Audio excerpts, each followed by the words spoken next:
Hi, let's learn Allegretto. Let me play it to you first of all. 1 and 2.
So it's a beautifully decorated melodic piece, and I'm going to just play the raw melody first of all.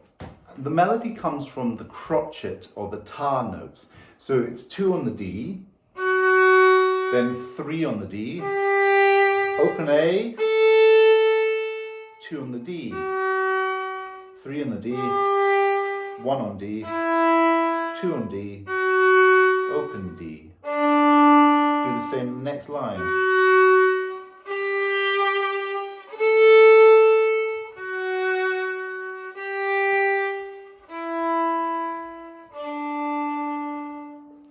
The next line goes like this.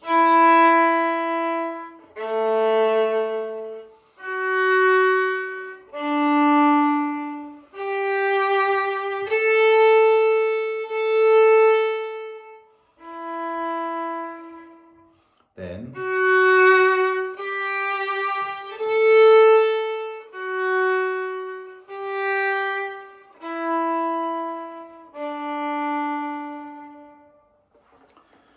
so there's the beautiful melody, and then the quavers or the tete notes, those are the decoration to these main melodic notes. Now you might notice that in this melody, it's not just flat. It goes up, it goes down, it goes up, it goes down. It's a wavy line of grace and charm. Okay, so if I just play the first line, that wavy line, it sounds like this. I have F sharp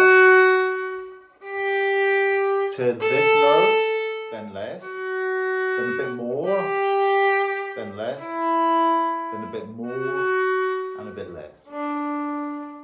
So I'm going to make the 2 decorative notes now lead to that. So it goes. Then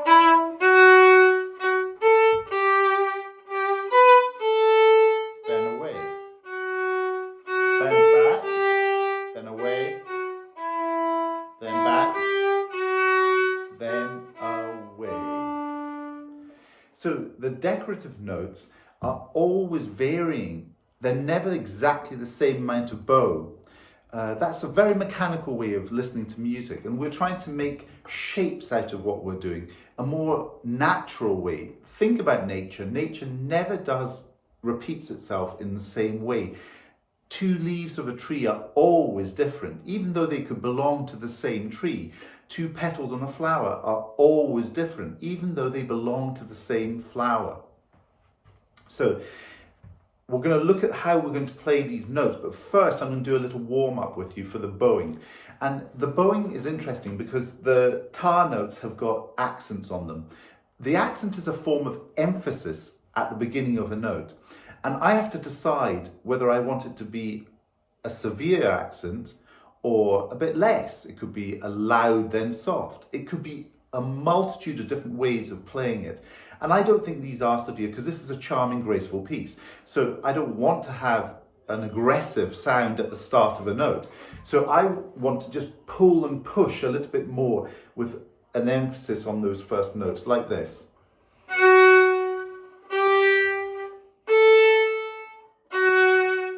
So I'm giving a little pinch with my thumb and I'm pressing a little bit into the string, and then I'm giving the energy in the beginning of the bow stroke, and then I let it go away. So pinch and release.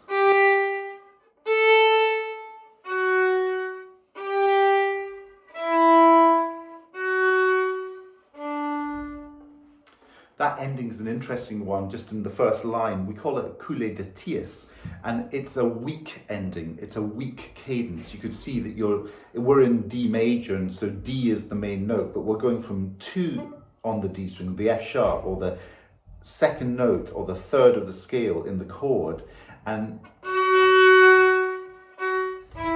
then we finally reach the D, but we reach the D on the second beat of a bar. So it's slightly weakened ending. When it comes back in the second line, it's not a weakened ending. We finish on the first beat of the bar on a D. So it has a finality.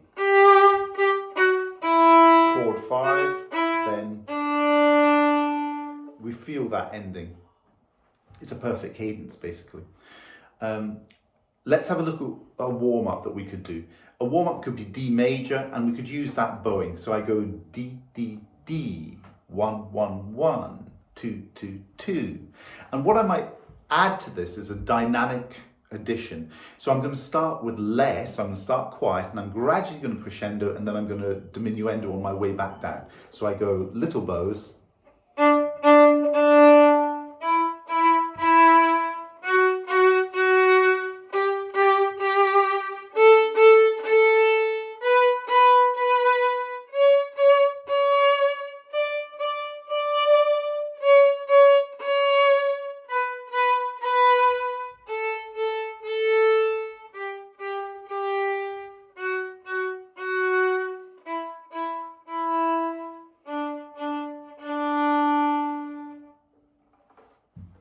you can come up with your own solutions to how you might play the scale.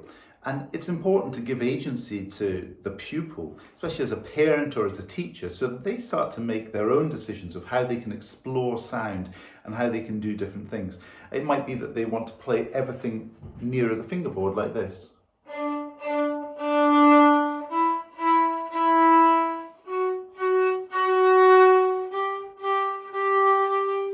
Sounds a bit like one of these shakuhachis or wooden flutes.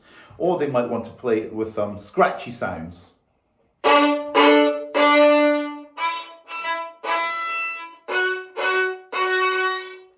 Sound is just sound. It's not right, it's not wrong, it's just a sound.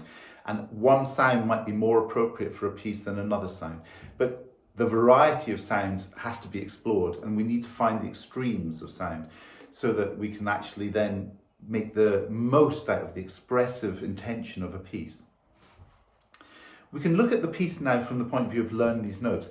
This is a tricky one for memorizing because it has stepwise motion and skipwise motion. And the first thing I would say is listen to this piece loads and loads. Get the melody into your head. It's really important to do that. And then I would look at the notes, just plucking the strings first of all. So it goes D1, 2, 2, 4, 3, 3, 1 on A, open A, 3 on D, 2, 2, 4, 3, 3, 2, 1, 1, 3, 2, 2, 1, open. Now, this is a piece where I personally would look at other ways of learning these notes. So, for instance, you might do it in small blocks, little by little. Say to yourself, right, I'm going to try and learn the first 2 sections. So, open 1, 2, 2, 4, 3. And then that's it. That's all you do. The next day you do the next bit.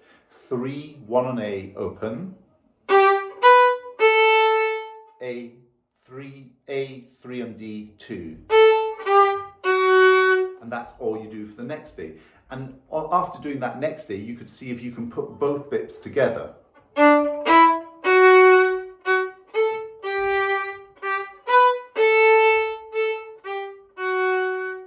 The key to it is that the bow is doing a lot of stuff here in an expressive way, and you need the left hand and the knowing of the notes to be so second nature, unconscious, competent, that you're not having to think about them. Otherwise, that will deeply affect the way that this piece sounds, and it will become very mechanical in its performance.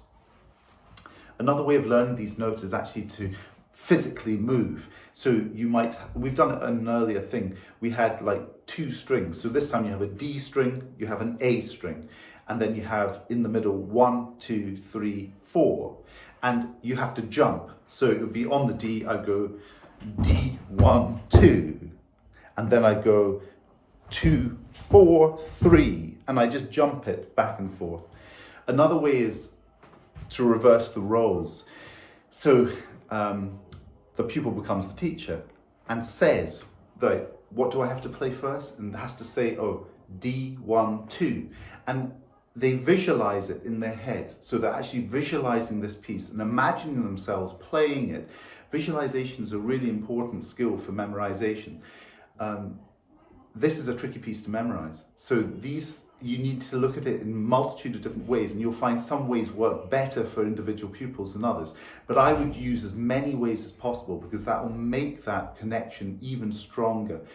So let's look at the next line. Luckily, the next line is very similar to the first line, so we're learning the piece quicker. Now, I'm going to use the bow this time and say what we're playing. So it goes D, 1, 2,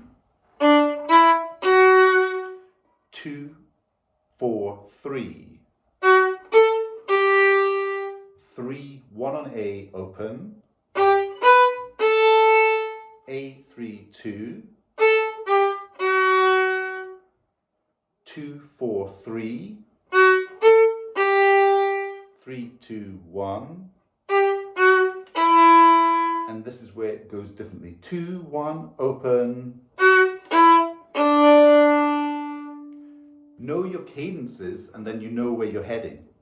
Okay, the third line is different, but it's a lovely example of perspective. So we have a question at the first part, and it goes open, 2, 1 on the D string, then 1, 1, 1 on the G, and I hop the 1 over, then roll the bow over, catch that string, nibble into the string. The G is quite a thick string, so you need to really catch it. Here we go, 1, 1, 1. Then I hop the 1 back to the D, and it's 1, 3, 2. Then D, D, D. Then 2, 4, 3 on the D. 3, 1 on A, open A. A, 3, A. And slowing down, 3 on the D, 2, 1. And hold that note. Then you breathe. Open 1, 2. 2, 4, 3. 3, 1 on A, open A. A, 3 on D, 2. 2, 4, 3. 3, 2, 1. 2, 1, open. So the last line is the same as the second line. And the first line is very similar to that second. So you might say the piece is a little bit like A, A1, B, A1 in its structure. It's important to have that structure in your head, and then it makes the memorization easier. Another way is just understand exactly what you're trying to say when you play these notes. So in the third line, I said this is a lovely example of perspective. So here it goes. I'm making a strong statement. Now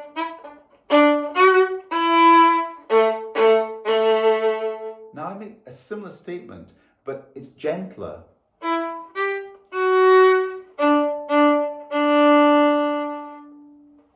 So it's like you're saying to someone, if you don't come so-and-so will be so disappointed. And then after saying that, you see their reaction. So you go, but we would all miss you so much as well. And you'll be gentler. So here's the strong statement. And the gentle one. And now the consequence. We'd have so much fun together.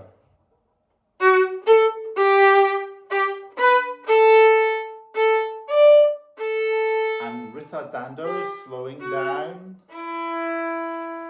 Because we would have so much fun, we'd be exhausted and we'd all sleep so well that night. And then the next day, we get up and play again.